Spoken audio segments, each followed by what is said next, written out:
OIC کی conference جس طرح کامیاب ہوئی ہے،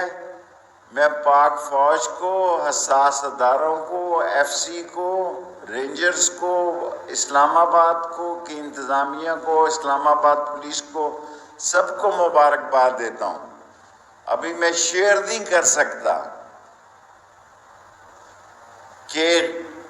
ملک دشمنوں کا ایجنڈا کیا تھا۔ عدم اعتماد کی تحریک گزر جائے تو میں اس پر آپ کو بڑی ایکسکلوسیو خبر دوں گا کہ لوگ کیا چاہتے تھے، کہ کس طرح OIC کی کانفرنس ملک دشمن اس کو ناکام بنانا چاہتے تھے، جو تاریخی کامیابی سے ہمکنار ہوئی، جو فلسطین اور کشمیر اور افغانستان جس کے مین ایشو تھے، اور اس کو ملک پاکستان دشمن طاقتیں ناکام بنانا چاہتی تھی۔